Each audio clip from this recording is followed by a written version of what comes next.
ॐ नमो भगवते वासुदेवाय।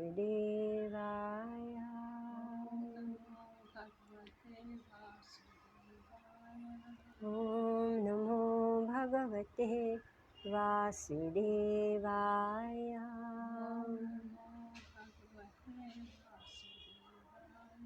ॐ नमो भगवते वासुदेवाय।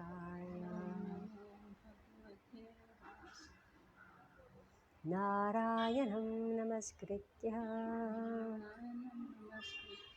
नरं चैव नरोत्तमं देवीं सरस्वतीं व्यासं ततो जयमुदीरये। नष्टप्रायेषु भद्रेषु नित्यं भागवतसेवया भगवती उत्तमा श्लोके भक्तिर्भवती नैष्टिकी। ॐ अज्ञानातिमिरान्धस्य ज्ञानञ्जनशलाकया चक्षुरुन्मिलितं येन तस्मै श्रीगुरुवे नमः। श्रीचैतन्यमनोभीष्टं स्थापितं येन भूतले स्वयं रूपा कदा मह्यं ददाति स्वपदान्तिकं।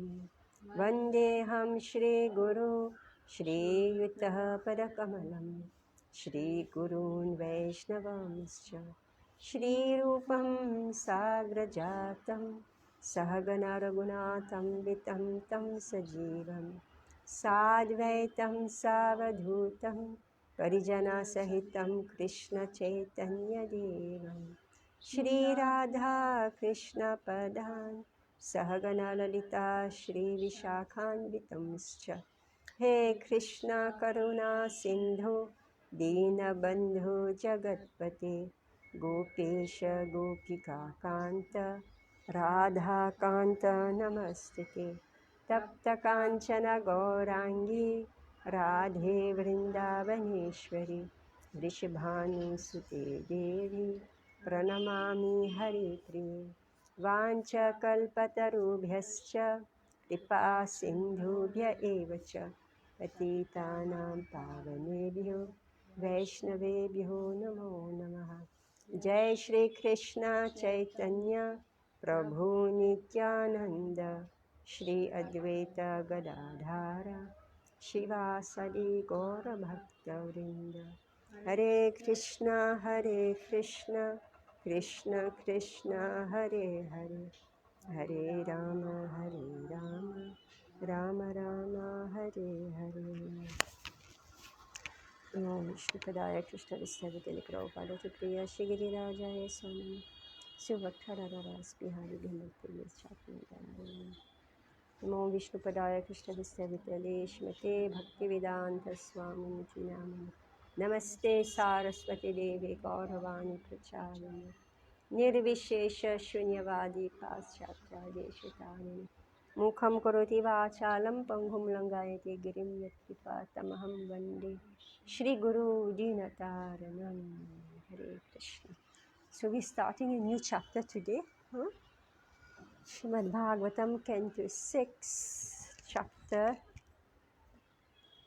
5. So I heard Ananta Krishna Maharaj was saying that his Guru Maharaj, Radha Govind Maharaj, said that Srimad Bhagavatam is for hearing, Bhagavad Gita is for acting, and Srimad Bhagavatam is for hearing. And I think, oh, let me relax. I'm so tired, you're right? I'm just so tired. I can't act anymore, right? So he said that this is for hearing. Remember that Shukadeva Goswami, he stopped all work, right? He gave up all work and he sat down and he was only hearing the Srimad Bhagavatam. So he was saying that By hearing only, you become purified. So this is such a benediction for us. Whereas Bhagavad Gita, we are being pushed. Krishna's pushing Arjun, you must work, you must work, you must work, right? And Bhagavatam is saying, relax, listen. Shrinvatam Gatha Krishna Punya Shravana Kirtana, right? Ridandasto hiya bhadrani vidhunoti surdit satam.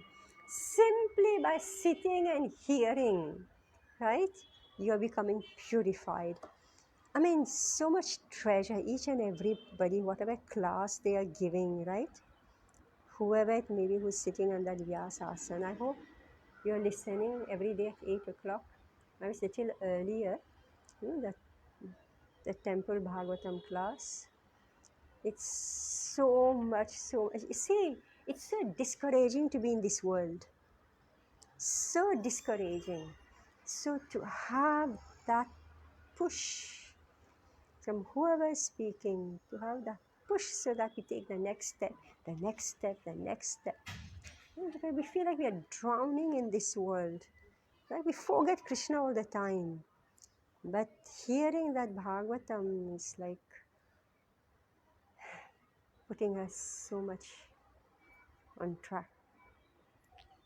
So this chapter 5, so you can read the summary, and it's very it's very basic again. Remember the whole allegory that King Barishat, right? He went very gross, right? And now something else like this will happen. So this is Prajapati Daksha curses Narad Muni. Remember the last chapter ended how, he was given a wife for reproduction. And Prabhupada says that when this man and woman, they associate with each other, they produce children, it is at the risk of offending. It is at the risk of offending sadhus. And how that happens is going to be described in these next 2 chapters. It's a short chapter. Hare Krishna. Chapter 5, Narad Muni cursed by Prajapati Daksha. This chapter relates how all the sons of Daksha were delivered from the clutches of material energy for following the advice of Narad, who was therefore cursed by Daksha. Influenced by the external energy of Lord Vishnu, Prajapati Daksha begot 10,000 sons in the womb of his wife Panchjani. These sons, who were all of the same character and mentality, were known as the Haryashvas. Ordered by their father to create more and more population, the Haryashvas went west to the place where the river Sindhu, now the Indus, meet in the Arabian Sea. In those days, this was the site of holy lake named Narayan Saras, where there were many saintly persons. The Haryasvas began practicing austerities, penance, and meditation, which are the engagement of the highly exalted, renounced order of life. However, when Sri Narad Muni saw these boys engaged in such commendable austerities simply for material creation, he thought it better to release them from this tendency. Narad Muni described to the boys their ultimate goal of life and advised them not to become ordinary karmis to beget children.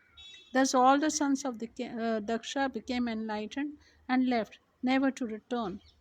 Prajapati Daksha, who was very sad at the loss of his son, begot 1,000 more sons in the womb of his wife, Panchajani, and ordered them to increase progeny. These sons, who were named Savala Ashwas, also engaged in the worshipping Lord Vishnu to beget children, but Narad Muni convinced them to become mendicants and not beget children.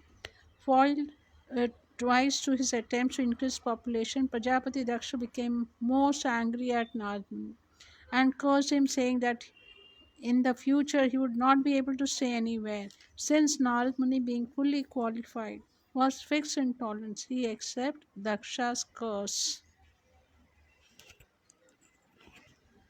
Yes.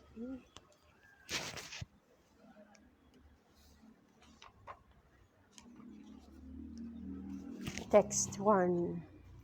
Shri Shuka Uvacha Tasyam sa panchajanyam vai Vishnu mayupabhrimhitaha Hashvaswa samyan ayutam putran arjanayad vibhuhu. Shri Shukadev Goswami continued, impelled by the illusory energy of Lord Vishnu, Prajapati Daksha begot 10,000 sons in the womb of Panchajani, Ashikni. My dear king, these sons were called the Haryashvas. Text 2. Apritak dharma shilaste sarve dakshayanan ripaha pitra prokta praja sarge pratichim prayayurdisham. My dear king, all the sons of Prajapati Daksha were alike in being very gentle and obedient to the orders of their father. When their father ordered them to beget children, they all went in the western direction. So this is India, right? This is east, this is west. So where did they go? Tatra Narayana Saras Tirtham Sindhu Samudrayoho Sangamo Yatra Sumaham Muni Siddha Nishevitam. In the west, where the river Sindhu meets the sea, there is a great place of pilgrimage known as Narayana Saras. Many sages and others advanced in spiritual consciousness live there. You know, this, like we have King Rahugana, he was Sindhu, right? King of Sindhu. I don't know, Bhagavatam somehow likes Sindhu very much. Sindhu's in Pakistan, now. Yes, so this Western, so this Arabian Sea seems to be very auspicious. That may be the most pious place. We've seen Bhagavatam again and again, right? Yeah. Where did the Prachetas go? Where did they go? I forgot. The Prachetas, where they met Lord Vishnu. Where did they go? Which place? I forgot. You can find out, Madhuri. Forgot where they went. But these are all very interesting geography, right? But now it's gone, it's disappeared. Like I heard Kashmir was a place of Pandit, huh? Pandit. Even during Mahaprabhu time. Yeah, yes. So how time comes and conquers and demolish everything, right? Mistakes that we do, right? Mistakes that we do, and all these places of pilgrimage get conquered, it's over. Mataji, the mistakes are also, initiated by Krishna to make us do those mistakes. Like, why should Krishna induce humans to make mistakes? Their conditions. No, Krishna denies that it's him who's giving the impetus for us. Chapter 3, Krishna says, what is it? That make us commit mistake? Right? Yeah. Says your own lust. Krishna says, it's not mine, it's not me. Krishna is giving impetus so that we can rise. Krishna is not giving impetus so that we fall. Right? Then Chaitanya Charitamrita, like, not Brahma, our Acharya, Haridas Thakur. When Sanatan Goswami, when he was coming from Jharkhand forest and he drank that water and all his body got contaminated and then when Mahaprabhu hugged him and he was all clear. So Haridas Thakur says, it is he who induces him to drink that water and he who will make it clear. It is all the act of his Chaitanya Mahaprabhu. So this is what? No. That has to be understood properly. Right? So if I meet with an accident, I fall sick. Like all the time we fall sick, right? Right? No, so all this has to be understood properly in the context. So meaning that the final controller of everything is the Supreme Lord. But what we do, the sinful activities that we do is not the impetus. We have studied that actually in depth in both Bhagavad Gita and Bhagavatam. Krishna says, I'm not responsible for your act. we are responsible for our own action. Yeah, like coronavirus came, right? So this is the law of karma, right? And it hit, you just, how many people died? Those who we know are close to us, right? How many people left during the coronavirus? Hmm? So this is like destiny coming and meeting everybody, right?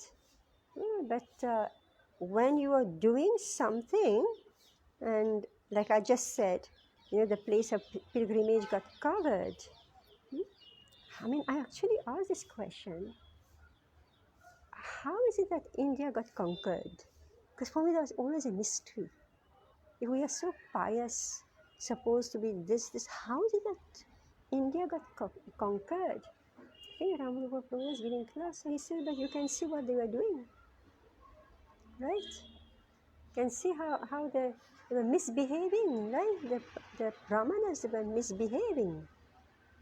So if you study also, 12th canto, you'll find that from Andhra, right? Some king from Andhra, he became fallen, and he already went and he conquered, he made people become Shudras. This whole Gujarat side, that king from down, so gradually it already became, people already were falling, and then from outside they came in, right? Brahmanas were first to fall Y- down. Yeah, Even in Parikshit Maharaj's yeah, pastime, it is mentioned in Srimad Bhagavatam with the Shringi Rishi cursing. yeah, From there, the fall down of the Brahmanas yeah, began, yeah. and that's how. So, and this is not, see, the, the natural tendency of the jeev in this material world is to do sinful activity. Nobody takes birth in this material world unless there is a seed for rebelling against the Lord, right? But even, see, maximum people, they are prone to sinful activities. That, I won't say people, but jeev, right? But in Satyuga, mostly those who took birth in Satyuga, they were Paramahamsas. I just heard Prabhupada speaking about this. Meaning that these are the people who are going out. The rest of the people, I don't know whether they were down in Patal Loka. No idea where they were. You have hot water? Hmm. Yeah, so I don't know where the rest of the people were. And in Kali Yuga now, 75% of the people, they are sinful. Where are they coming from? From Patal, right? Isn't it? Because Kali Yuga is it's their time. So they are coming from down. Yeah, I mean, just see what they are doing right now, right? Are these human beings? And then by associating with them, those who are also proper, they also fall down. So the opportunity to, commit sinful activity and all this is given, but it's not induced by the Supreme Lord. What I'm saying, that the environment, so it's created, the environment is created to give opportunity to different people. Anyways, this Chaitanya Charitamrita is very difficult to study. Very, very, very difficult. And now we've completed, this Adi Leela. Now we are on this Madhya chapter 1. And we discovered, there's so many intricate points. Each and every paragraph, there's so many intricate points. And before what Prabhupada is saying, after what Prabhupada is saying, what is there in the purport, It's not so black and white. Yeah, anyway, so Prabhupada in the introduction says, no, that this Sindhu, they went to river Sindhu. Now this Indus meets the Arabian Sea. In those days, This was the site of a holy lake named Narayan Saraswat, where there were many saintly persons. So holy places get covered. Holy places get covered. Actually, that's the point. I know, like Mother Aditya, she used to tell me that Prabhupada said that Vrindavan will not last. He said Vrindavan will not last. Which holy place will remain is Mayapur. Yes. We can already see, right? The way people are behaving in Vrindavan, right? He says Mayapur will last, not Vrindavan. It's getting conquered. Vrindavan is getting conquered. Prabhupada wrote, not wrote, but we studied this Prabhupada Lilamrita. He said Vrindavan had been captured by the Mayavadis and the materialists, the commercial people. Like when your Guru Maharaj went to Vrindavan after so many years, he immediately says Prabhupada has brought people, but he's been captured by the commercials.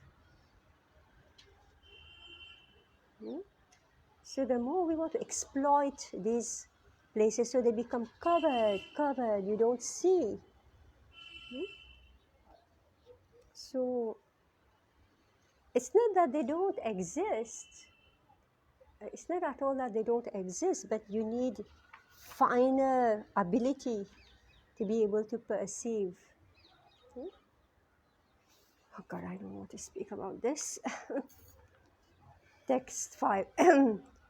Tad upasparshanadeva vinidhuta malashayah dharme paramahamshe cha prutpanamatayokyuta te pire tapa eva gram pitradeshena yantritah praja vivridhaye yattan devarshistantadarshaha.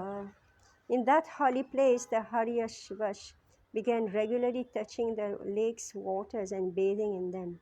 Gradually becoming very much purified, they became inclined toward the activities of Paramahamsas. Nevertheless, because their father had ordered them to increase the population, they performed severe austerities to fulfill his desires. One day, when the great sage Narada saw those boys performing such fine austerities to increase the population, Narada approached them and said, "This is a waste of time. You are doing such austerity just to have children." And just say that these boys, by performing austerities, they became inclined toward the activities of Paramahamsa. We just described that in Satyuga. So that's why the population was very less, because they were Paramahamsas. Text 6 to 8. Uvacha chatha haryashvah katham shrakshyatha ve prajah adrishtvantam bhavu yuyam balisha bata palakah tathaika purusham rastram bilam cha drishta nirgamam bahurupaham striyam chapi umam saham punshalipatim nadim ubhayato vaham panchadbhutam griham kvachidham sham chitrakatham kshorapavyam swayam brahmi. Now this is Narad Muni, the great sage Narad Muni said, "My dear Haryashvas, you have not seen the extremities of the earth." Usually we tell children like this, "You haven't seen the world." Right? You tell children, you haven't seen the world. There is a kingdom where only one man lives. Now he's going to speak a Paheli, right? You have to guess what that means. There is a kingdom where only one man lives, and where there is a hole from which, having entered, no one emerges. A woman there who is extremely unchaste adorns herself with various attractive dresses and the man who lives there is her husband. In that kingdom, there is a river flowing in both directions, a wonderful home made of 25 materials, a swan that vibrates various sounds, and an automatically revolving object made of sharp razors and thunderbolts. You have not seen all this, and therefore you are inexperienced boys without advanced knowledge. How then will you create progeny? Anyway, Narada knows how to speak. Purport. I mean, just see how he's actually pulling them out from the idea of Grihastha ashram, but he's saying like contrary, he's speaking in a like contrary way. He's saying that you're going to create progeny, but he's speaking in a way to pull them out. My God, you have to be expert like Narad Muni to preach, right? Yeah. I mean, this is how, yeah, because it's like you're fixed in one paradigm, you call it, right? You're fixed in a paradigm. You cannot see here, you cannot see here. So he had to speak their language. At the same time, he's shifting their paradigm. It's amazing. You know what's paradigm? Like you're fixing your own conception of how life should be, right? How life should be, whatever you are, right? Like you're a doctor, you know this, you know only this, and then somebody had to shake you out, right? Make you move and teach you, how to be a doctor at the same time be Krishna conscious, right? For each one of us, housewife, whatever we are, right? Had to be taught. So he kept this, and actually he's pulling them out from this material life. Narad Muni saw that the boys known as the Haryashvas were already purified. Just see. He could see that they have, meaning they were special boys. He saw these boys are not into sense gratification. He's a guru. He could identify the students. So he saw that these boys are not meant for household life. So the effect of that holy place, were already purified because of living in that holy place, and were practically ready for liberation. Right? Practically ready for liberation. So why step back? If they were like Daksha, like their father, then he would say, okay, go. Do like Vishnu did, right? Vishnu told Daksha, go ahead, I give you the girl also, right? But here Narad Muni, he identified. Do you want to close? You close? No. Just close this door. No, one door you close. Just close one door. You sit that side. You straighten that.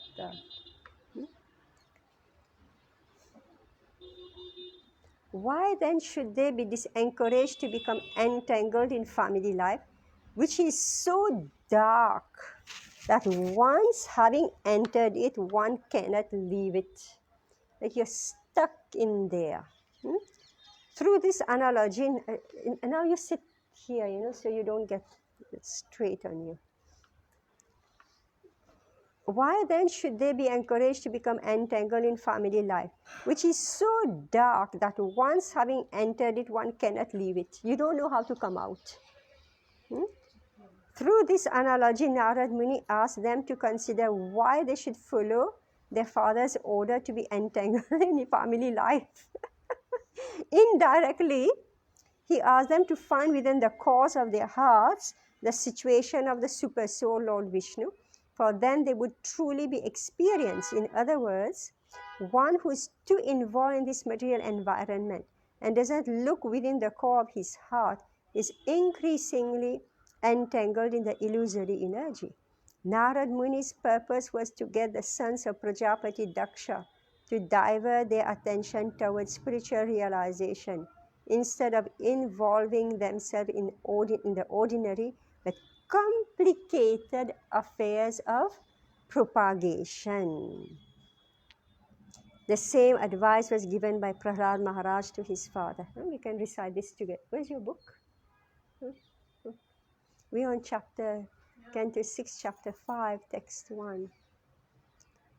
Tad sadhu manye suravarya dehinam sada samudhitya dhiyam asadgrahat hitvatma patam griham andhakupam vanam gato yat dharim ashrayeta. In the dark well of family life, one is always full of anxiety because of having accepted a temporary body. You know, I think every householder, they put a life insurance, is it? They put in life insurance because they don't know when they'll die. Then they think my wife should get the insurance or the children should get the insurance, right? There's so much in anxiety. I don't know who started this. This is something new. Maybe less than 100 years. This life insurance policy, right? If one wants to free himself from this anxiety, one should immediately leave family life and take shelter of the Supreme Person Godhead in Vrindavan. Narad Muni advised the Harshasvas not to enter household life. Since they were already advanced in spiritual knowledge, why should they be entangled in that way? So intelligent people, right? They're already seeing that, this household life is a what dark well. And if you enter it, you can't come out. It's too complicated. So he saw that these boys, they are not interested in sense gratification, right? So he said, why should you enter? Go and stay in Vrindavan, right? Text 9. Katham swapitur adesham avidhvamsho vipaschitaha anurupam abhigyaya aho sargam karishyaha. Alas, your father is omniscient, but you do not know his actual order. Without knowing the actual purpose of your father, how will you create progeny? Do you blame Prajapati Daksha to curse Narada? He's tricking them, right? He's saying, your father, you don't know the order of your father. Right? So he is using. Well, you ask me. You ask me. That's why I'm saying. Vipaschitaha. Your father who knows everything. Vipaschitaha. Avigyaya, without knowing, Text 10.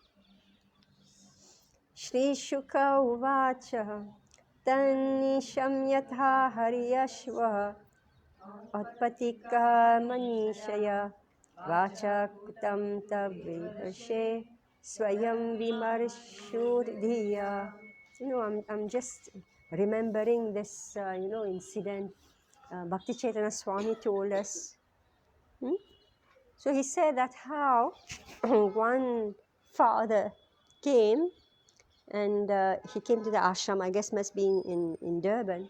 So he brought his son, And what happened? He said, this boy is useless, so he can join the ashram. All right.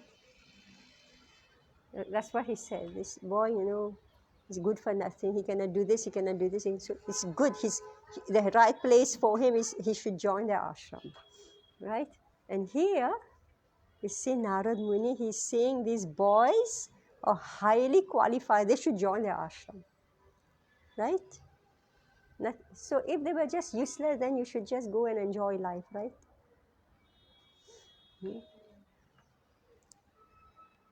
Shri Shukadev Goswami said, hearing these enigmatic words of Narad Muni, the Haryashvas considered them with a natural intelligence without help from others. Now, This is so important. Swayam vimarishuhu dhiyaha. So, meaning the child is born already with enlightenment. Right? These boys, they were born already with enlightenment. They didn't need, so Narad Muni, he just dropped a bomb there. Okay?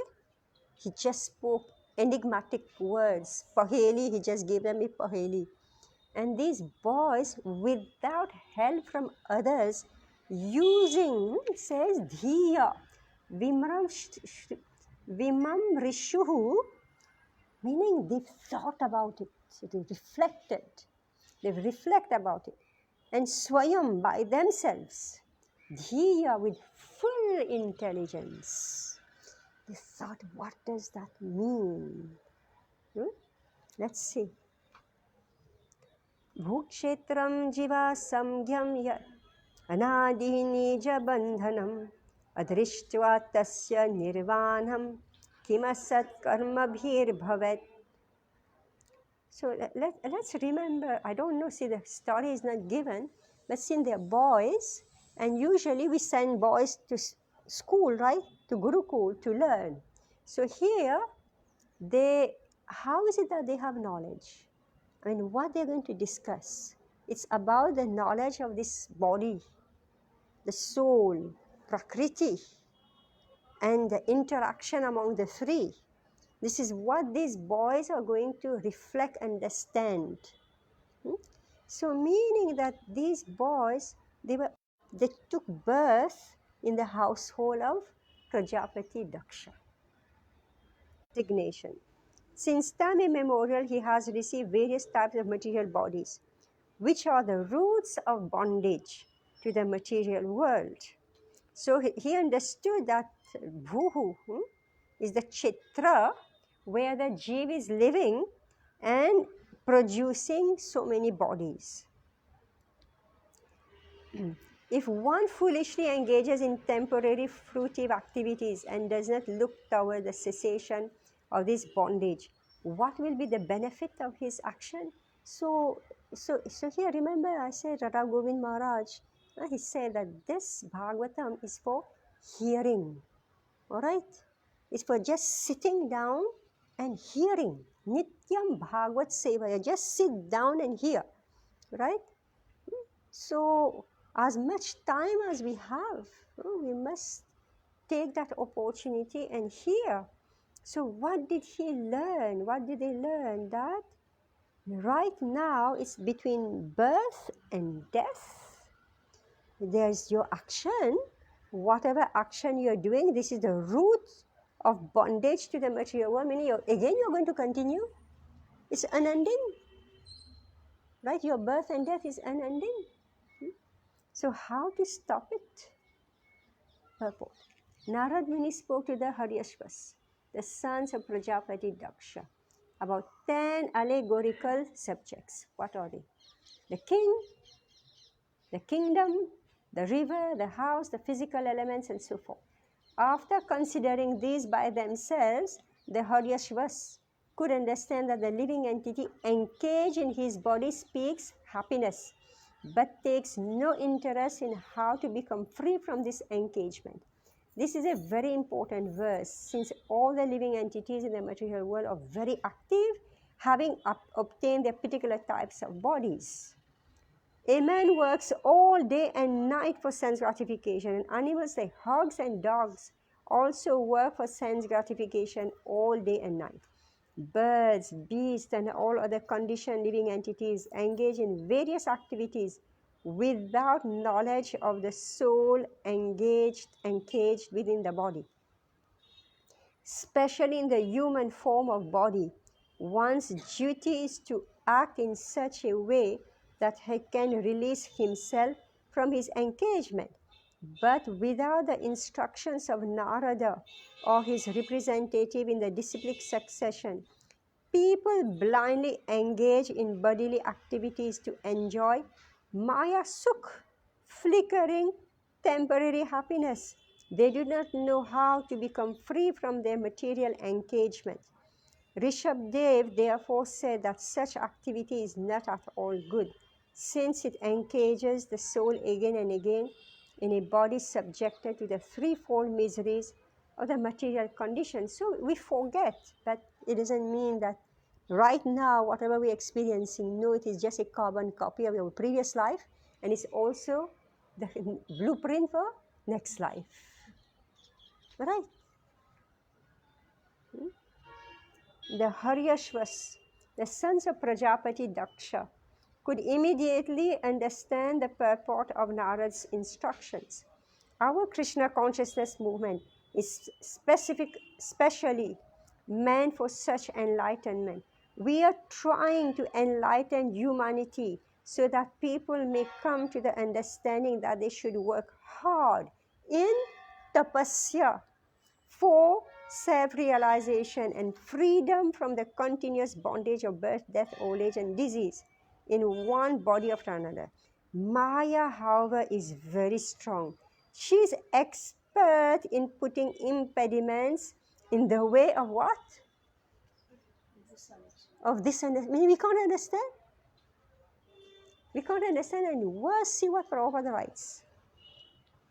Therefore, sometimes one comes to the Krishna consciousness movement, but again falls into the clutches of Maya, not understanding the importance of this movement. Right? We come, we take, and then we go back. Right? Text 12.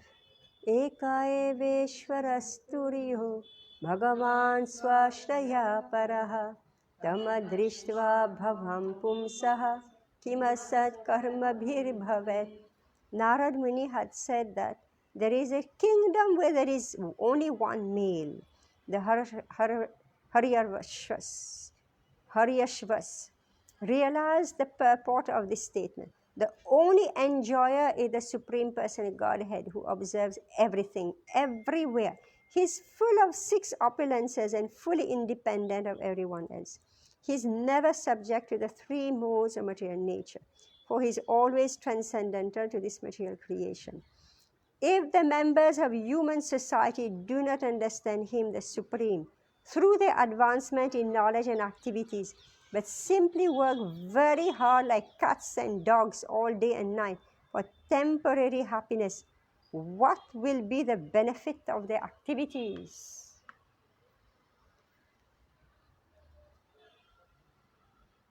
Anyway, I think it's a choice when people, they decide to work like this. It's a choice, is it? It's a choice. Or are they forced to work? They have too many desires apart from It's their choice. It's their choice? because of the desire. You're sure? I'm asking, I don't know. As in their desire. They had desire, they got there, and then it's that, I mean, they Lack choose of- to do that. They chose that. Lack because of of the knowledge desire. also. Yeah. There is lack of knowledge. Like when we go for book distribution also, we ask people, no, we don't have time. I don't have time. I'm busy doing this. Where do I have time? They proudly say that. I'm so busy with this. From past life it is coming. See, previously, it's just general working so hard. So they say I have family to maintain, right? You have 2 children only. You have only 2 children, right? 1 child, 2 children. How many people have 3 children these days, right? But you have to work so hard, so hard. What for? Right? People who had 5 children or 10 children, what would be their attitude? They will say everybody is born with their own destiny, and they will find their destiny. They will do their duty, they will do what is best, but they say everybody, and it's true, 100% true. So Narad Muni had mentioned a kingdom where there is only one king with no competitor, only one male. The complete spiritual world, and specifically the cosmic manifestation, has only one proprietor or enjoyer, the Supreme Personality Godhead, who is beyond this material manifestation. The Lord has therefore been described as Turiya, existing on the fourth platform, in transcendental. We know what's three dimension? Yeah. So Turiya meaning beyond this three dimension. He has also been described as Abhava. The word Abhava means takes birth. Comes from the word Bhu, to be. As stated in Bhagavad Gita, Bhutva Bhutva Praliyate. The living entities in the material world must be repeatedly born and destroyed. The Supreme Person Godhead, however, is neither Bhutva nor Praliyate. He is eternal. In other words, he is not obliged to take birth like human beings or animals, which repeatedly take birth and die because of ignorance of the soul. The Supreme Person Godhead, Krishna, is not subjected to such changes of body. And one who thinks otherwise is considered a fool. Avajananti mam muddha manishim tanum ashritam. Narad Muni advises that human beings not waste their time simply jumping like cats and monkeys without real benefit. The duty of the human being is to understand the Supreme Personality of Godhead. Anyway, so these boys are born like this, that they were after self-realization. Text 13. Pumanevatti yat gatva vilaswargam gatu yatha pratyagdhama vida iha kimasat karma bhir bhavet. I'm just, like yesterday one devotee told me, one of her relatives, 20-year-old boy, what did he do? He was abroad, forcing him, study. The boy wanted to come back, didn't want to be there, God knows what. And they say, we have poured 1 crore in you. You have to study. This boy jumped off the terrace. Jumped out of the class. Terrace. He jumped off the terrace. Your crore is gone. The boy is gone. Right? How will you recuperate your 1 crore? Right? You're thinking this boy will study from him. This is the cruelty. Right? The cruelty of parents. Basically, so suffocated as a. He just jumped off the terrace. Narad Muni had described, the sinful reaction, right, that comes. Narad Muni had described that there is a billa or hole from which, having entered, one doesn't return. The Haryashvas understood the meaning of this allegory. Hardly once has a person who has entered the lower planetary system called Patal been seen to return. Similarly, if one enters the Vaikuntha Dham, Pratyak Dham, he doesn't return to this material world. If there is such a place from which, having gone, one does not return to the miserable material condition of life, what is the use of jumping like monkeys in the temporary material world and not seeing or understanding that place? What will be the profit? As stated in Bhagavad Gita 15.6, Yat Gatva na nivartante tad dhamam paramam mama. There is a region from which, having gone, one doesn't return to the material world. This region has been repeatedly described. Elsewhere in Bhagavad Gita 4.9, Krishna says, Janma karma chame divyam evam yo veti tatvatah tyaktva deham punarjanma naiti mam eti sorjuna. One who knows the transcendental nature of my appearance and activities does not, upon leaving the body, take his birth again in this material world, but attains my eternal abode, O Arjuna. If one can properly understand Krishna, who has already been described as the Supreme King, he doesn't return here after giving up his material body. This fact has been described in this verse of Srimad Bhagavatam. Puman Vaiti Yat Gatva. He does not return to this material world, but returns home back to Godhead to live an eternally blissful life of knowledge.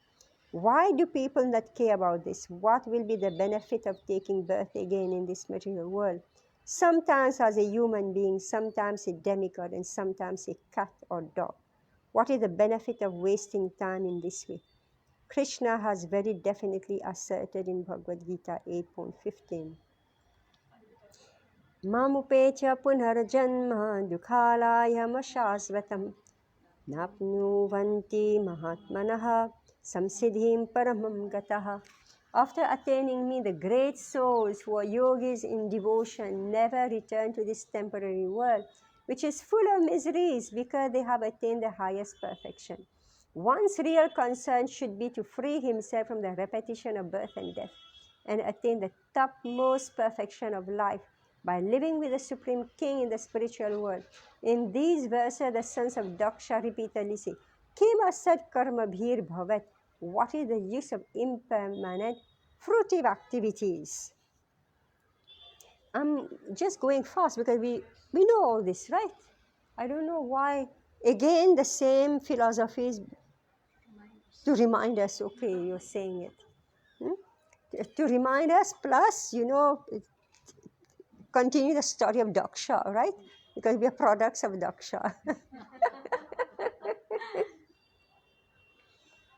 Text 14. Nana rupatmano buddhi swarini va gunanvitah tanishtham agattasyeha kimasat karma bhir bhavet. Narad Muni had described a woman who is a professional prostitute. The Haryashvas understood the identity of this woman. Mixed with the mode of passion, the unsteady intelligence of every living entity is like a prostitute who changes dresses just to attract one's attention. There's one writing by Raghunath Das Goswami called Manashiksha. Please read this book, study it. Is on internet also.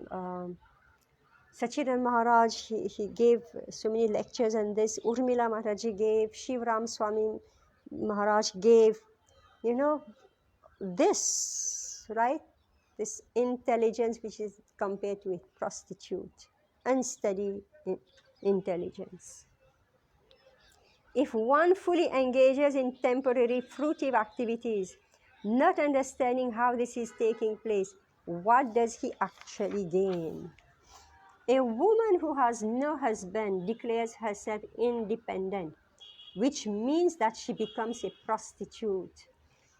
A prostitute generally dresses herself in various fashions intended to attract immense attention to the lower part of her body. Today, it has become a much advertised fashion for a woman to go almost naked, covering the lower part of her body only slightly, in order to draw the attention of a man to her private parts for sexual enjoyment. The intelligence engaged to attract a man to the lower part of the body is the intelligence of a professional prostitute.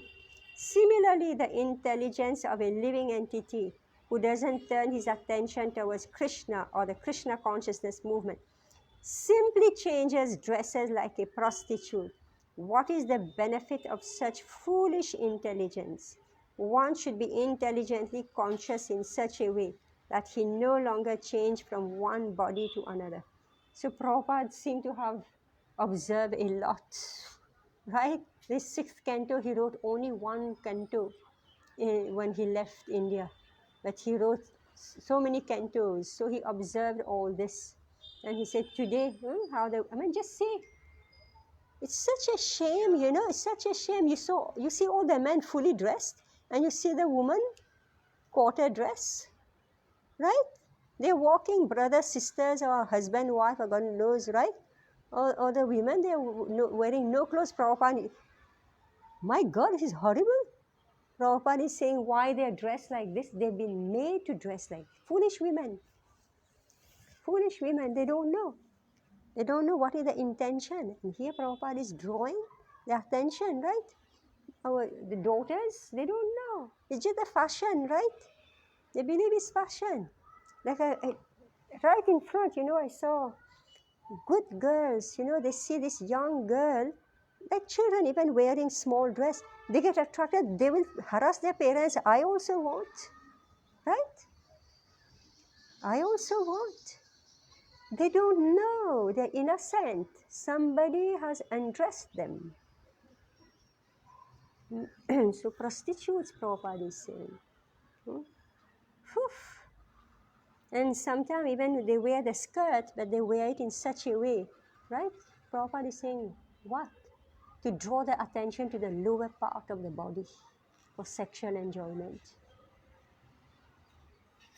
Karmis change their professions at any time. Now, this is another thing, isn't it? Such a horrific thing. You ask me. We cannot even find people to work in our office because they keep changing. Right? So Prabhupada is saying, karmis change their professions at any moment. But a Krishna conscious person doesn't change his profession. For his only profession is to attract the attention of Krishna by chanting the Hare Krishna mantra and living a very simple life without following daily changes of fashion. I speak too much, but because I'm free to speak. I heard, somehow I heard, cycles of 7, in your age, like the body changes, the psyche, everything. Is it true? Every 7 years or 9 words, it does change? Anyway, this lady, she's Western, but she's explaining this cycle. She said that when you come to age 63 to 70, he said, this is your golden age. This is your golden period. I say, oh really? I'm suffering. This is breaking. That is breaking, And he's saying, this is your goal. And you know what? You don't care what others think of what you speak. You don't care about what other people think about you. You just say what you have to say. Yeah, it's freedom. Right? So I think, okay, it's a relief. I am free to say, and it doesn't matter who criticizes, who gets angry. Okay, because Prabhupada said it here, right here. So I'm going to say it. In our Krishna consciousness movement, fashionable persons are taught to adopt one fashion. The dress of a Vaishnava with a shaved head and tilak. They are taught to be always clean in mind, dress, and eating in order to be fixed in Krishna consciousness. What is the use of changing one's dress? Sometimes wearing long hair and a long beard, and sometimes dressing otherwise. This is not good. One should not waste his time in such frivolous activities. One should always be fixed in Krishna consciousness and take the cue of devotional service with firm determination. So one time I saw one devotee, he was brahmachari one time, and suddenly I saw him in white. So okay, he got married. And then after a few years, I saw him wearing a dark red kurta and white dhoti. And another time he comes in a dark red, dark blue and white. And I say, I haven't seen this. Then he told me, my wife wants me to wear.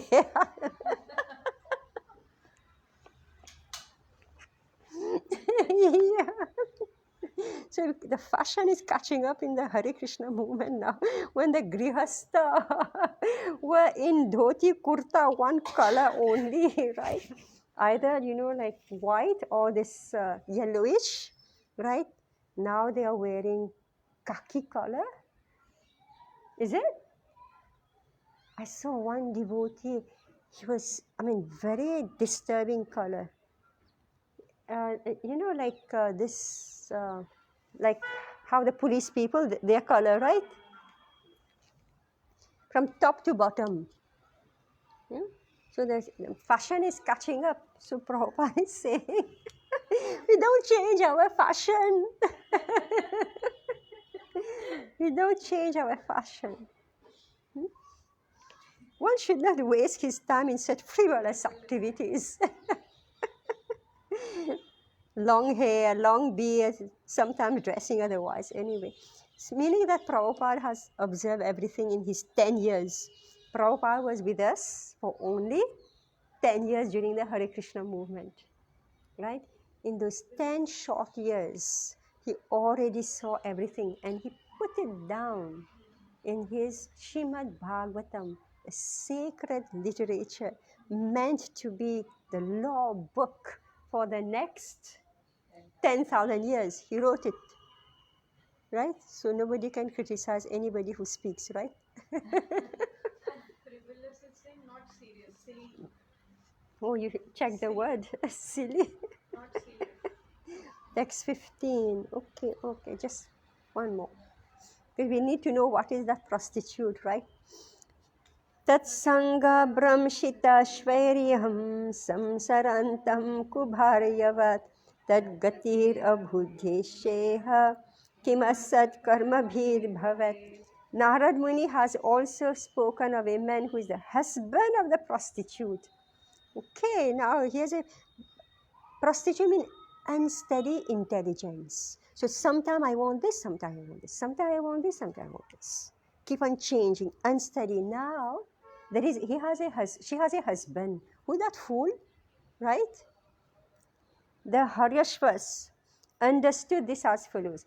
If one becomes the husband of a prostitute, he loses all independence. Similarly, if a living entity has polluted intelligence, he prolongs his materialistic life. Frustrated by material nature, he must follow the movements of the intelligence, which brings various conditions of happiness and distress. If one performs fruitive activities under such conditions, what will be the benefit? You know, sometimes women are so heavy. They beat down their husbands, right? Even though the husband may be very intelligent. But there's so much harass and beat down his intelligence that he loses his independence. He has to follow whatever wife is saying, has to follow, otherwise marpit, right, is going to happen. So he becomes a doll, right? And then he loses his caste, right?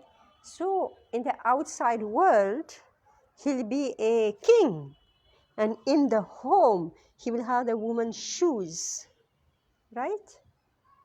Terrible. This is happening. This is happening, right? The husband will say, I have to obey. We are equal, right? We are equal. I have to obey. Otherwise, my life is such a hell. So this is described here. So yesterday only we have read, no, that parents think this body of the child is mine. Yeah. Husband thinks the body of the wife is mine. Yeah, now the wife thinks the body of the husband is mine.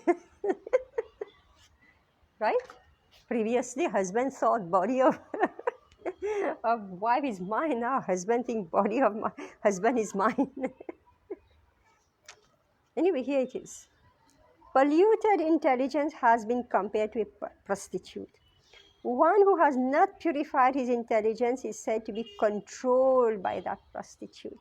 As stated in Bhagavad Gita 2.41, Vyavayasa Atmika Buddhir Ekeha Kurunandana. Those who are actually serious are conducted by one kind of intelligence, namely intelligence in Krishna consciousness. Bahushakha hi anantascha buddhayo vyavasayinam. One who is not fixed in proper intelligence discovers many modes of life. Thus involved in material activities, he is exposed to the different modes of material nature and subjected to varieties of so-called happiness and distress. If a man becomes the husband of a prostitute, he cannot be happy. And similarly, one who follows the dictations of material intelligence and material consciousness will never be happy. One must judiciously understand the activities of material nature, as stated in Bhagavad Gita.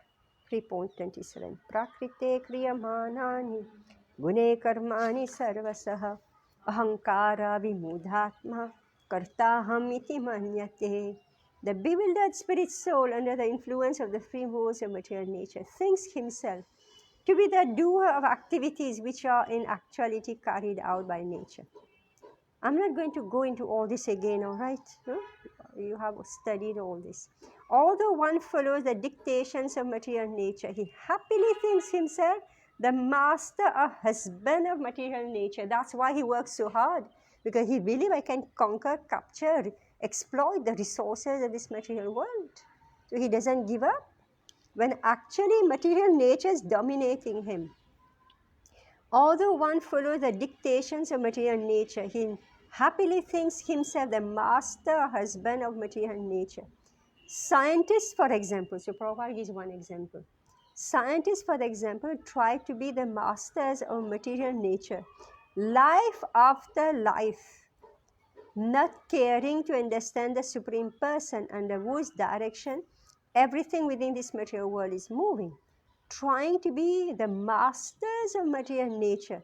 They are imitation gods who declare to the public that scientific advancement will one day be able to avoid the so-called control of God. We take the example of coronavirus, right?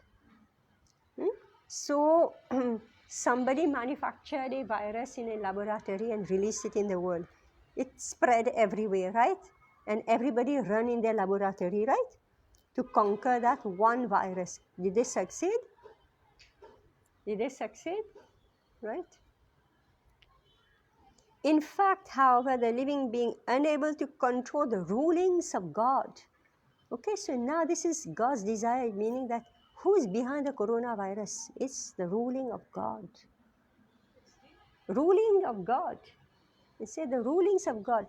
So the living being, unable to control the rulings of God, is forced to associate with the prostitute of polluted intelligence and accept various material bodies, as stated in Bhagavad Gita. Purusha prakritisto hi bhuntve prakriti jan guna karanam guna sargosyat sadasadi honi janmasyu. The living entity in material nature thus follow the ways of life, enjoying the three modes of nature. This is due to his association with that material nature. Thus he meets with good and evil amongst various species.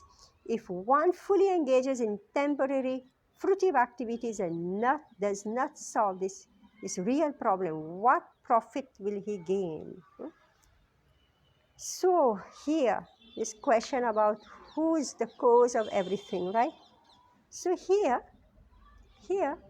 Prabhupada is explaining, quoting from Bhagavad Gita, that when you fall in this material world, you have no choice but to follow the waves of material nature.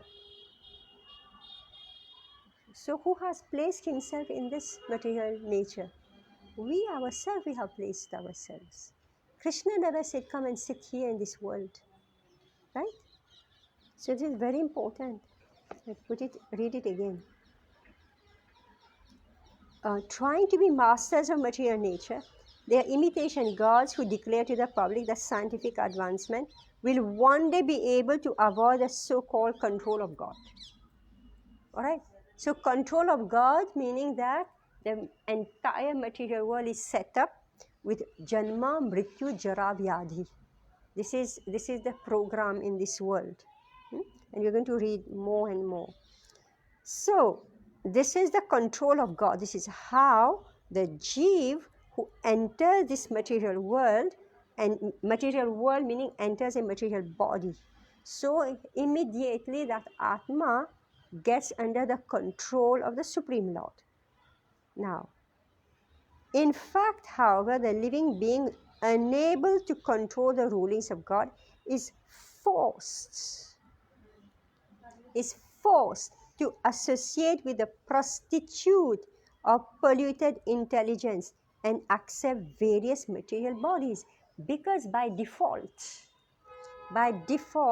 the material body has installed in it, the gross body has installed in it a subtle body, and it has an intelligence, and that intelligence, which is always flickering, is a prostitute. Right? So that's why Prabhupada is saying, Vyavasayatmika buddhir ekaha kuru nandana. Therefore, we have to give up our own intelligence. Right? First thing, give up our own intelligence, and we have to accept Krishna's intelligence. Amazing revelation, right? Now read it again. In fact, however, the living being, unable to control the rulings of God, is forced to associate with the prostitute of polluted intelligence. See, how will your next body be generated? From this polluted intelligence? So if we stop associating with the polluted intelligence, there's no more bodies, no more material bodies. As stated in Bhagavad Gita 13.22, Purushaha prakritisto hi. The living entity in material nature. So this Purusha, the living being, prakritasto, he is situated in Prakriti. Bhunkte prakriti jan gunan. He has to enjoy. Bhunkte, right? He has to enjoy what? The three modes of material nature. Goodness, passion and ignorance. Karanam guna sangosya sad asad yoni janmashu. This is due to his association with that material nature. Just like if I put myself in the ocean, I'm surrounded with water, right? That's it. So if I drop myself in this material world, I'm surrounded with matter. Matter means all that's been described here. The polluted mind, the polluted intelligence, and the jeev becomes a dependent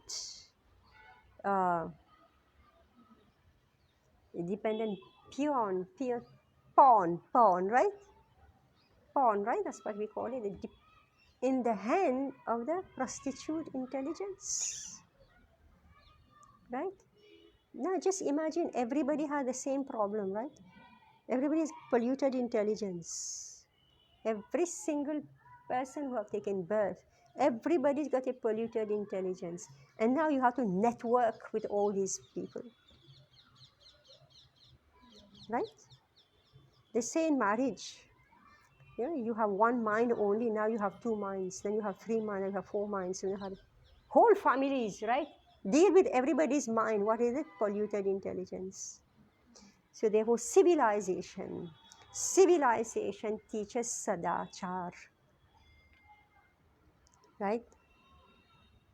Civilization teaches us very systematically proper behavior, social etiquette, Vaishnava etiquette, sadachar, so that my intelligence doesn't go and capture your intelligence and push you on the next one, and and we all fight. Right? This is what's going on. So crowd together, family is a crowd. 10 people in the family met today. It was natural happening. Everybody's household had 10 people in their family, right? Where do you find 10 people together now? Right? Why? Because polluted intelligence can't live together, right? Even if everything is fine, you go and you smash your own household. Polluted intelligence. No, because I'm saying one after the other, I'm saying how houses are breaking, right? And unfortunately, women are breaking their household. Women. This polluted intelligence, this chanchal, flickering mind. So, very, very graphic. extremely graphic, right? Disturbed actually. Huh? People are disturbed in Kali. Yeah, they don't read Bhagavatam, right? Even They, if you go to help someone, they will think you're disturbing them. Such a unfortunate situation we are living. yes. So, what to do? What to do? You know, what to do? Just we read in this Prabhupada Lilamrita. Prabhupada is saying distribute books, distribute books, distribute books, meaning distribute knowledge, vidya, spread, spread, spread. So he's saying thousands and thousands and thousands of books should be distributed, and we keep on thinking how many billion books we have already distributed, right? How many crore since 50 years, right? How many devotees are there? So Prabhupada says because one among thousands will become serious and take. That's why you have to go on distributing thousands and thousands and thousands, right? So much hard work. And we can find even among devotees who for 10 years, 20 years have distributed books, even they live, right? Even they live, they live Krishna consciousness, right? They give up the process. Even those who have distributed books, 10, 20 years, right? So Maya, Prabhupada wrote, no? Maya is so strong anyway. Next verse is going to speak about it, so next week. Next week we'll read about the strength of Maya. Hare Krishna. Oh my God, this Bhagavatam is ever fresh, ever new. Unending. Oh, 1 hour, 15 minutes. Hare Krishna.